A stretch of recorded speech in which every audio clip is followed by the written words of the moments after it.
pemirsa dimanapun Anda berada, berjumpa kembali dengan saya, Putri Alifia Fitra dalam program acara Dialog Spesial Tegar TV. Pemirsa, hari ini kita kedatangan narasumber yang luar biasa. Beliau merupakan salah satu anggota Dewan Perwakilan Rakyat Daerah Kabupaten Lampung Tengah. Beliau adalah Bapak Sukarman SSI dari fraksi PKS. Baik, untuk itu marilah kita sapa Bapak Sukarman terlebih dahulu.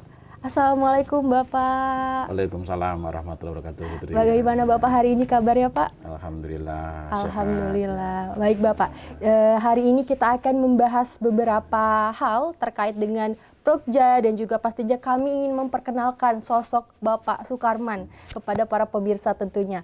Baik, untuk Bapak Sukarman sendiri, siapa sih sosok dari Bapak Sukarman sebelum terjun ke dunia politik, Pak? Boleh ceritakan mungkin dahulunya pernah mengikuti pengalaman apa saja sehingga memberanikan diri untuk menjadi wakil rakyat. Terima kasih Putri, untuk pemirsa Tegar TV dimanapun berada ya. Perkenalkan, nama saya Sukarman SSI ya. Jadi sebelum saya terjun ke dunia politik ya, di tahun 96 saya lulus dari Universitas Lampung ya, jurusan biologi di Fakultas MIPA ya Unila ya. Kemudian tahun 97 ya saya mengawali kerja di PT Dipasena Citra Darmaja sebagai supervisor di sana. Terus kemudian tahun 2000 saya pindah ke PT Wahyuni Mandira. Terus kemudian tahun 2024 saya memberanikan diri pulang kampung untuk belajar mandiri, mengawali usaha di jual beli sapi dan penggemukan sapi. Jadi dari tahun 2004 sampai sekarang ya saya masih menggeluti usaha di bidang dunia persapian. Kemudian saya ngawali di politik ya, di dunia politik ya. Itu saat 98 ya, pasca reformasi ya, itu teman-teman mendirikan Partai Keadilan Sejahtera. Waktu itu saya masih di Dipasena ya, di Dipasena Citra Darmaja. Saya di sana sebagai ketua DPC juga di Partai Keadilan ya, dengan teman-teman yang ada di sana kita bahu-membahu untuk memenangkan Partai Keadilan yang ada di sana waktu itu. Kemudian saya pulang kampung tahun 2004 ya, kembali saya di Kecamatan Seputiraman juga diberi mandat untuk jadi ketua DPC ya. Saat itu suara Partai Keadilan Sejahtera di Kecamatan Seputiraman masih di bawah 300 suara ya. Kemudian saya jadi ketua DPC, kemudian pemilu di 2009 ada perubahan signifikan dari kurang 300 jadi di atas 2.500-an suara ya. Begitu juga di pemilu 2014 karena ada peningkatan suara yang signifikan ya.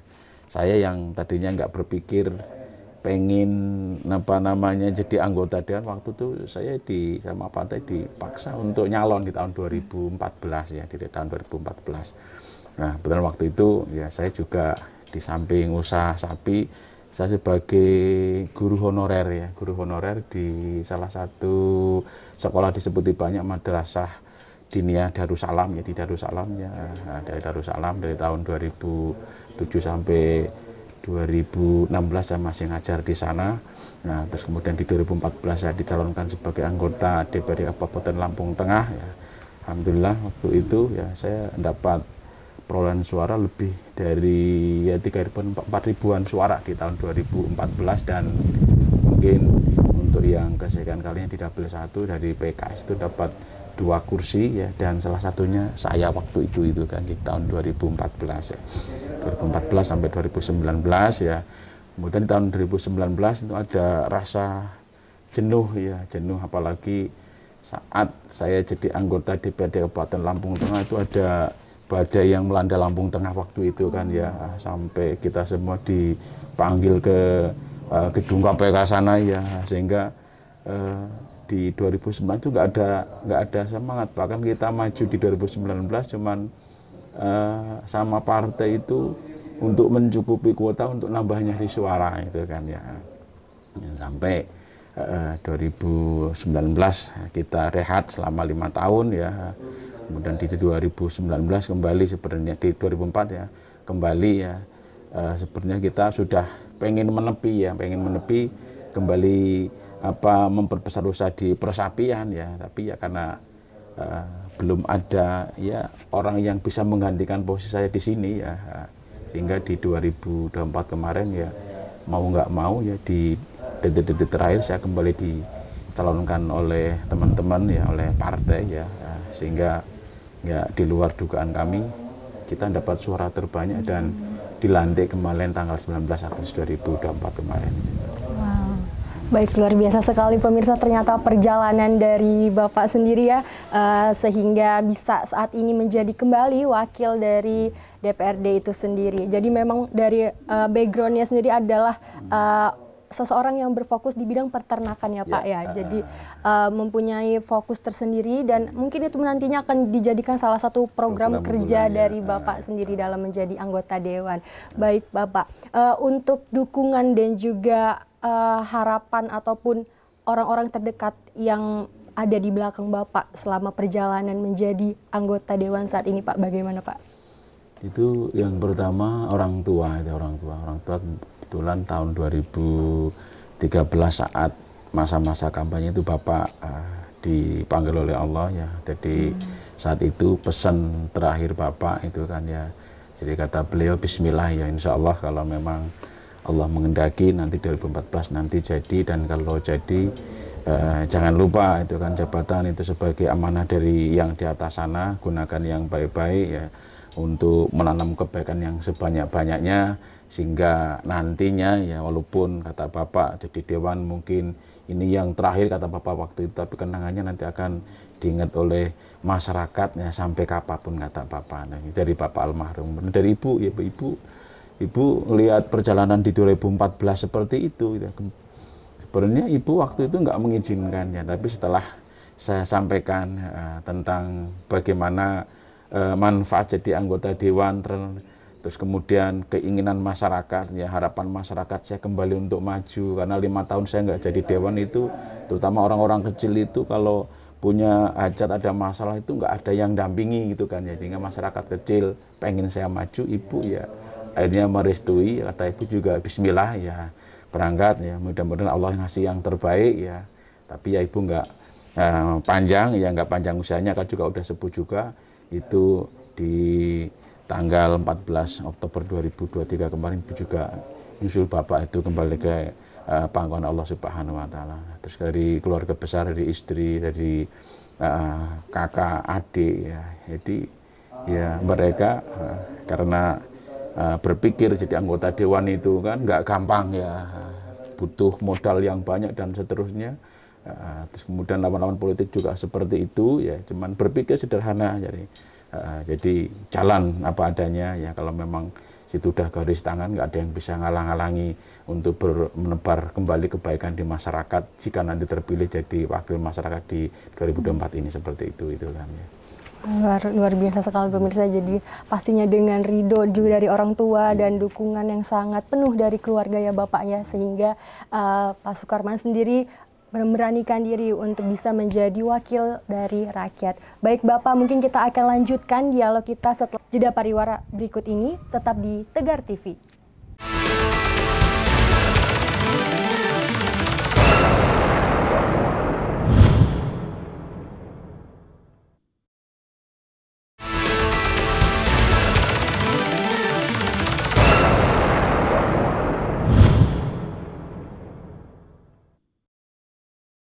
Halo pemirsa, kembali lagi dengan saya Putri Alifia Fitra dalam program acara Dialog Spesial Tegar TV.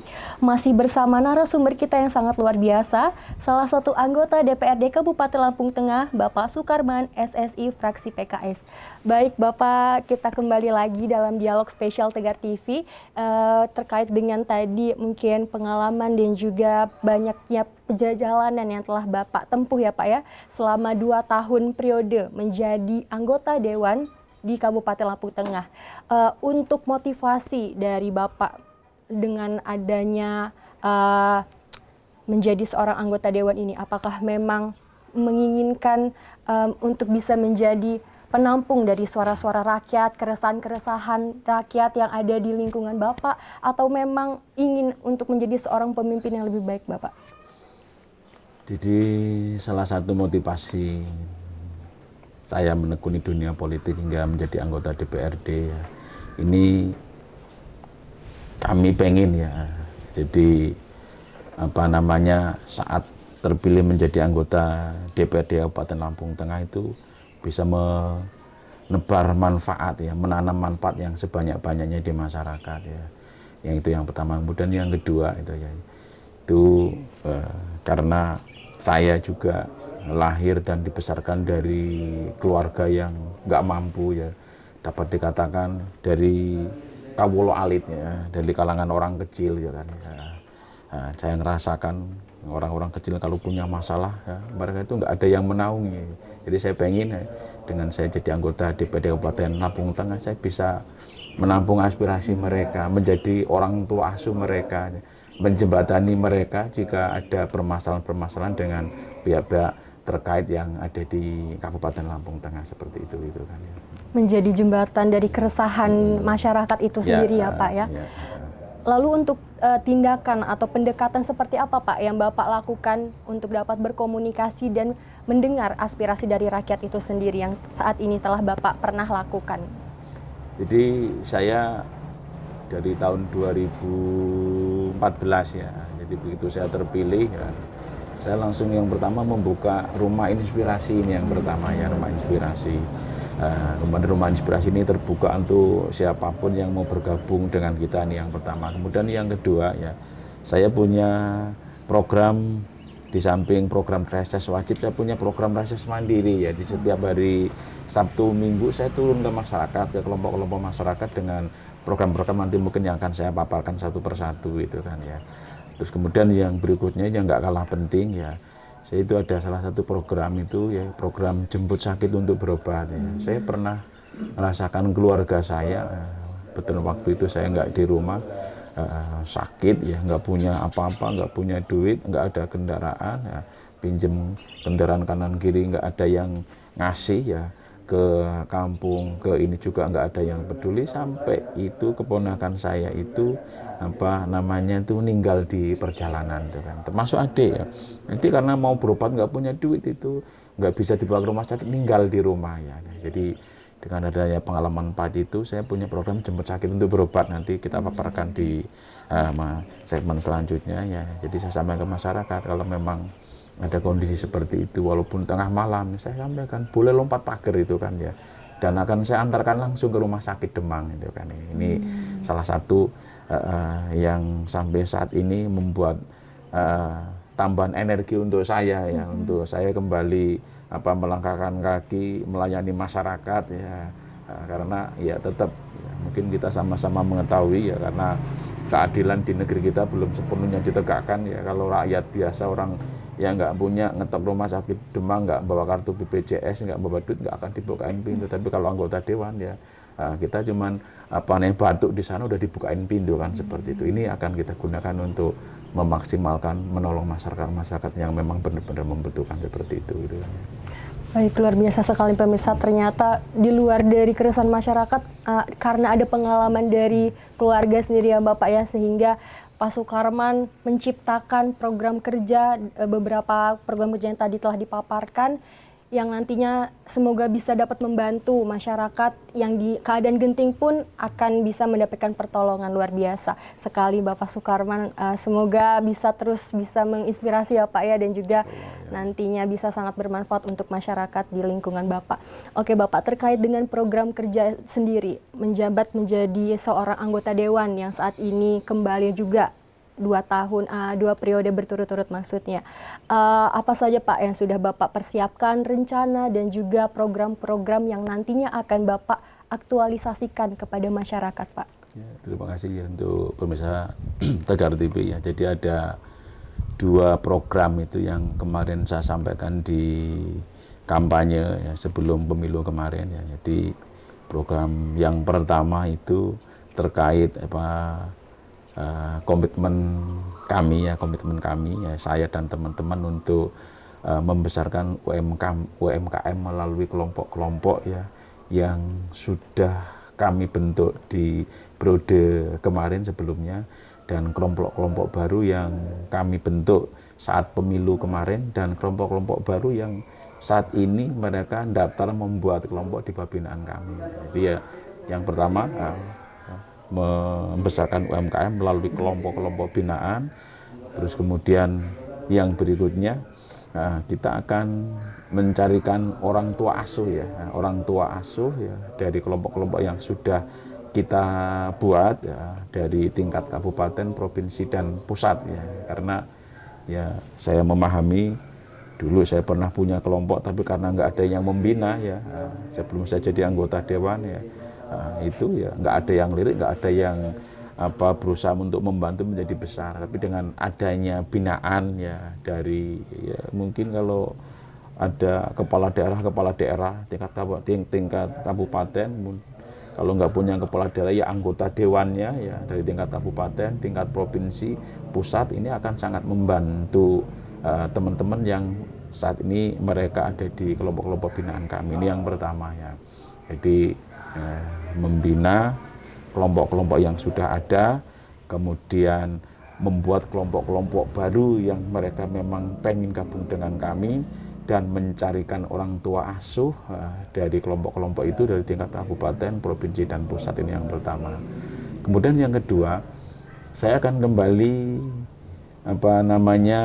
mengerjakan program-program di 2014-19 yang oleh partai, oleh masyarakat dinilai punya manfaat. Jadi ada banyak program yang akan kembali saya lakukan di periode yang kedua ini. Yang pertama itu program lumbung pangan terpadu ya. Jadi di periode pertama saya punya sekitar 50 kelompok lumbung pangan ya. Saat itu saya kasih modal ya, gabah kering lumbung waktu itu 1 ton ya, dengan akad sederhana ya. Kalau lumbung pangan itu berkembang, gabah itu saya hibahkan, tapi kalau nggak berkembang akan saya pindah ke kelompok yang lain. Itu setelah dievaluasi 5 tahun, bahkan saat kampanye kemarin saya datang ke kelompok lumbung pangan itu luar biasa perkembangannya. Ada yang dari 1 ton, mungkin kalau dikonversi rupiah waktu itu 5 juta, itu ada yang sudah menjadi 350 juta itu kan ya, dengan konsep anggaran dasar, anggaran rumah tangga yang waktu itu kita buatin sederhana dan dimodifikasi oleh kelompok ya. Tapi ada juga yang karena kurangnya pembinaan ya, yang berhenti dan dananya hilang juga ada seperti itu. Makanya program ini akan kembali saya lanjutkan dengan manajemen baru ya, dengan aturan main baru ya, sehingga nantinya belajar dari pengalaman periode yang lalu, ini lumbung pangan yang akan kami bentuk di periode yang ini akan menjadi lebih bagus dari yang kemarin. Yang pertama. Kemudian yang kedua, itu di periode kemarin kita punya yang namanya minimarket kampung sederhana ya, M2KS ya, minimarket kampung sederhana, itu konsep belanja sambil menabung ya. Itu di periode yang pertama kemarin kita punya sekitar 30-an kelompok itu kan ya. Itu mereka juga kita kasih modal ya, kita modali ya, kita kasih modal, kita bimbing ya, kebutuhan pokok mereka kita siapkan, kita sediakan di M2KS tersebut ini. Jadi konsepnya sebenarnya agar perputaran dana mereka itu nggak keluar kampung sebenarnya itu kan. Itu juga luar biasa dirasakan manfaatnya oleh masyarakat, dan masyarakat kembali minta kalau bisa nanti itu diadain lagi. Nanti belajar dari pengalaman yang lalu ini juga akan kita kembali gelar nanti. Terus yang berikutnya yang nggak kalah penting itu program Lampung Tengah Hijau itu kan, Lampung Tengah Hijau nih. Kalau kita ngelihat di halaman rumah kami ini kan ada pohon-pohonan ini kan ya, ini kan salah satu bagian dari program Lampung Tengah Hijau ya.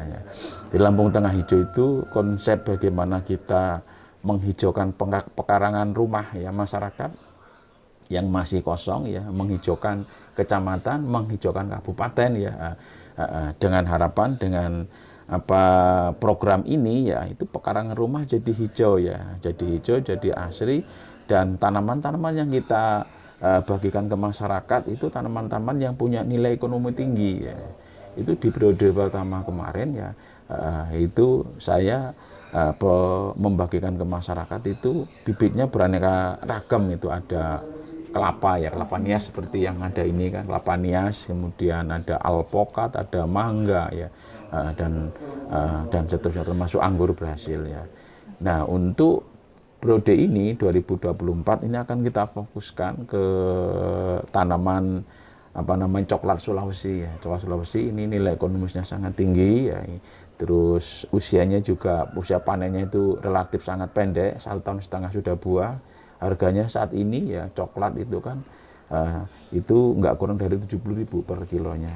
Jadi nanti program Lampung Tengah Hijau akan kembali kita gelar, tapi dengan tampilan baru ya, di kelompok-kelompok yang sudah kami bina ya, agar nantinya lebih mudah untuk meningkatkan ya tambahan pendapatan di kelompok-kelompok yang kami bina itu yang terkait dengan Lampung Tengah Hijau. Di samping itu ada yang tadi tak sampaikan itu nggak kalah pentingnya program jemput sakit untuk berobat ya. Bahkan untuk program jemput sakit untuk berobat ini langsung begitu saya kemarin dinyatakan sebagai pemenang ya, saya langsung beli ambulan baru itu kan ya. Beli ambulan baru ya, ini sudah dimanfaatkan oleh masyarakat, bahkan saya sampaikan ke pengelolanya itu, kalau memang ada yang kira-kira nggak mampu sama sekali itu benar-benar kita gratiskan ya, kita gratiskan. Bahkan kalau yang nggak punya BPJS, nggak punya duit, bisa ngubungin kami, akan kami antarkan langsung ke rumah sakit Demangan seperti itu kan, itu jemput sakit untuk berobat. Terus yang nggak kalah pentingnya juga itu program-program industri rumahan ya. Di periode sebelumnya saya diangkat sebagai pembina independen itu, di asosiasi KWT ya Lampung Tengah ya. Jadi di kelompok-kelompok KWT ya, saya mengajarin mereka bagaimana membuat industri rumahan seperti ini. Ada program nanti isi ulang sabun cuci piring ya, isi ulang sabun cuci piring. Terus kemudian nanti bisa nanti lain waktu nanti kunjungan KWT yang kita bina yang masih eksis sampai sekarang itu, di sana ada produksi tiwul, ada produksi tepung moka itu kan ya. Kemudian ada produksi makanan ringan yang ada di kelompok KWT itu nanti bisa kita kunjungan ke sana itu kan ya. Itu beberapa program yang rencana akan kami gelar kembali, di samping nanti pendampingan ya. Kebetulan saya kan ada di Komisi 4 ya, di Komisi 4 nanti itu kan salah satunya kan itu kita bermitra dengan Kesra nanti untuk masjid, musola ya, sarana ibadah yang lainnya ya. Bagi mereka yang memang butuh pendampingan ya, kembali saya akan dampingi mereka agar mereka bisa dapat bantuan dari Pemda untuk peningkatan tempat-tempat ibadah yang ada di Kabupaten Lampung Tengah, khususnya untuk Dapil 1 seperti itu gitu kan. Menarik sekali Bapak program kerja yang telah dipaparkan, tapi sebelum itu mungkin izin untuk kita jeda dulu ya Bapak ya. Kita akan kembali lagi di Dialog Spesial Tegar TV.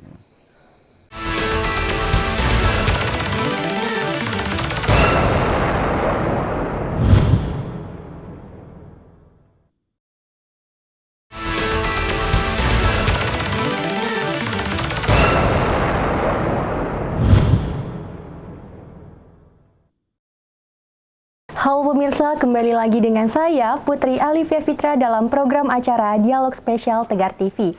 Masih bersama salah satu anggota DPRD Kabupaten Lampung Tengah yang sangat menginspirasi dan yang pastinya dan memotivasi masyarakat Lampung Tengah. Masih bersama Bapak Sukarman, SSI dari fraksi PKS. Halo Bapak, kembali lagi di Dialog Spesial Tegar TV. Dan kembali lagi kita membahas tentang beberapa program kerja yang tadinya telah Bapak paparkan ya Pak ya. Ada banyak sekali dan sangat menginspirasi juga bagi saya khususnya. Namun pastinya Pak, dalam menjalankan program kerja itu kita mempunyai hambatan ya Pak ya. Sejauh ini Pak, hambatan apa saja yang saat ini telah dirasakan dalam menjalankan program tersebut Pak? Ya, terima kasih. Jadi yang pertama yang kami rasakan itu, jadi kualitas dari SDM ya yang kami bina itu ya, kami rasakan itu memang ya harus mengeluarkan energi ekstra untuk membina mereka ya. Jadi di periode pertama kemarin itu kan kami rasakan kelompok-kelompok yang sudah kami bina itu ya, itu pembinaan ya, pembinaan yang intens itu masih sangat jauh itu kan ya. Itu yang pertama. Kemudian yang kedua itu keikutsertaan itu pemerintah ya, dari tingkat kampung ya, tingkat kecamatan, kemudian tingkat provinsi ya, untuk ikut sama-sama membina masyarakat agar mereka itu bisa keluar dari masalah-masalah yang dihadapi oleh mereka, itu juga masih sangat-sangat minim itu kan ya. Sehingga nanti di periode yang kedua itu ya, ini program-program yang kemarin akan kami gelar kembali ya, dengan pembenahan-pembenahan, terutama itu dari manajemen kelompok, terus kemudian yang berikutnya nanti ya kita akan juga mengikutkan ya pemerintah kampung ya, kemudian kecamatan dan dari kabupaten untuk ya sama-sama ya, karena mereka bukan hanya tanggungan saya pribadi tapi tanggungan bersama agar mereka itu bisa keluar dari masalah-masalah yang mereka hadapi gitu kan ya. Di samping masalah dana itu rata-rata kelompok-kelompok yang kami bina itu kelompok-kelompok orang-orang yang nggak mampu ya. Kalau nggak ada pancing dan umpan sama sekali, mereka nggak akan bisa bergerak ya. Tapi dengan adanya pancing, dengan adanya umpan walaupun sedikit, itu akan jadi awal mereka untuk mulai gerak untuk membesarkan kelompok ya. Jadi seperti itu gitu kan ya. Baik, jadi selain karena ada beberapa masalah dalam pendanaan, tapi hal yang paling penting adalah merangkul masyarakat ya Pak ya, pastinya merangkul masyarakat dan bisa menggerakkan mereka untuk bisa melakukan hal-hal yang nantinya bisa berpenghasilan juga terhadap mereka. Dari Prokja tadi Pak, respon dari masyarakat sendiri sejauh ini bagaimana Pak? Sebenarnya masyarakat itu sangat antusias ya, dengan program-program kami itu kan ya. Salah satunya yang program jemput sakit untuk berobat itu dari periode pertama itu bahkan nggak cuma dapil sini, itu hampir semua 5 dapil dari teman-teman kami di fraksi PKS, kalau ada mereka sakit pasti ngubungin kami itu kan ini. Terus untuk apalagi di program yang pembenahan ini udah kami belikan mobil ambulan baru ya. Ini rencananya kursi ya, kalau ada musibah, ada kegiatan mungkin hajatan kecil dari masyarakat bisa pakai fasilitas kami, ada kursi, ada tarup. Ini tarup sedang kami buatkan ya untuk mereka ya, mereka gunakan nanti kalau ada kematian ya, ambulan sudah kita siapkan, tarup sudah ada, kursi sudah ada, itu akan sangat-sangat membantu untuk masyarakat terutama yang nggak mampu seperti itu gitu kan ya. Terus untuk kelompok ternak ini di periode yang kedua ini ya, kembali nanti kami akan bermitra dengan mitra kami yang ada di DPR RI ya. DPR RI kebetulan selama ini kami kan dipertemukan bina oleh salah satu anggota DPR RI dari Komisi 11 ya, Bapak Dr. Insinyur Haji Ahmad Junaidi Auli ya. Kebetulan di periode ini juga beliau terpilih kembali ya. Kami berharap Pak Junaidi masih di Komisi 11 sehingga program-program dari BI yang dibawa oleh beliau masih bisa membersamai kami nanti itu kan ya. Terus di periode yang lalu saya punya program itu setiap di Januari atau Februari itu kelompok-kelompok yang berprestasi itu yang sudah jalan itu ya, kami sewakan bis itu kan ya, kita ajak refreshing ya, bawa proposal ke Senayan itu biasanya ya. Bawa proposal ke Senayan ya, dan ya konsep kami sederhana ya, kalau enggak dengan program ini orang-orang kecil nggak mungkin bisa masuk ke Senayan, tapi dengan adanya program ini bisa masuk ke Istiqlal, ke Monas, ke Senayan, bawa proposal, dan insya Allah ya dari sekian banyak proposal masa nggak ada satupun yang bisa di-ACC oleh mereka kan itu. Ini di periode ini juga akan kami lanjutkan kembali nanti program refreshing, yaitu wisata religi sambil silaturahmi dengan wakil kita yang ada di DPR RI nanti seperti itu gitu. Baik Bapak, mungkin sebelum kita mengakhiri dialog kita pada hari ini, Bapak boleh memberikan closing statement khususnya kepada masyarakat Kabupaten Lampung Tengah. Silahkan Bapak. Oke, terima kasih untuk warga masyarakat Lampung Tengah ya. Jadi momen 5 tahunan itu pesta demokrasi itu sebenarnya momen-momen yang sangat penting ya, sangat penting bagi kita semua.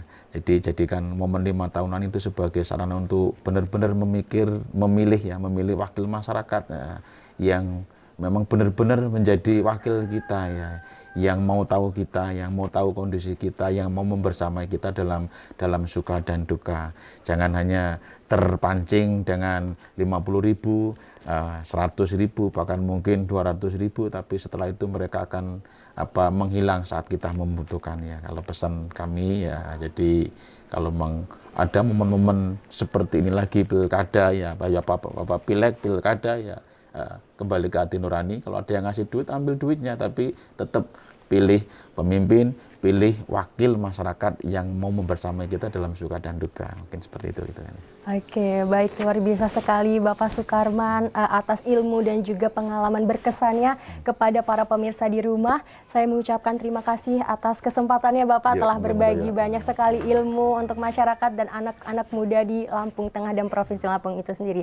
Baik pemirsa, itulah tadi dialog spesial kita bersama dengan salah satu anggota DPRD Kabupaten Lampung Tengah, Bapak Sukarman SSI dari fraksi PKS.